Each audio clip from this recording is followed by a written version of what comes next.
does all this growth mean a diminishing role for the World Bank, or is there a way that the World Bank becomes more of a leader in this more dynamic space that we're in? Well, Raj, that was the primary question that people were asking me as I took this job. This was back in July of 2012. And so we asked that question internally, and I asked a lot of external stakeholders, well, what's the most important thing about the bank?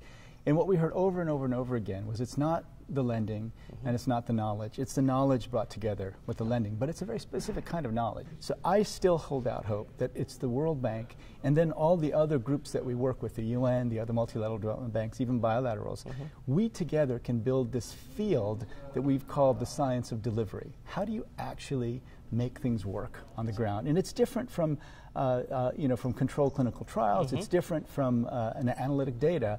It's a very different kind of knowledge. And I have tried to build that kind of system in every institution I've been in.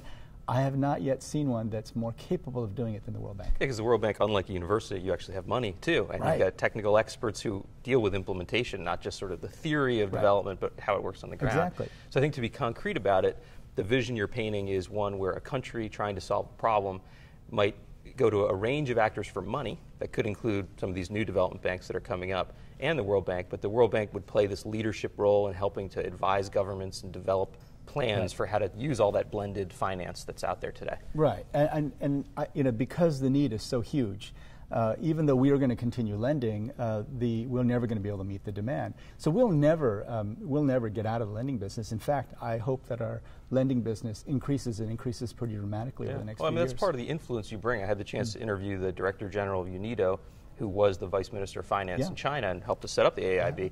And he pretty much confirmed that they're not going to have a lot of conditionality or safeguards, that it's pretty much like commercial lending is sort of the model they're going for. Now, they may say there's more to it than that, but obviously without the money, it's hard for the World Bank to push institutions like that to change the way that they operate and to kind of adopt this vision that I think you've got for how development should be done. Yeah, and I think we're going to have that role. Also, we find that a lot of countries still want us to be part of the consortium of lenders, because when you have the World Bank or the IFC as part of a project or an investment, it tends to make others feel more comfortable in investing. So we have to continue to play that role.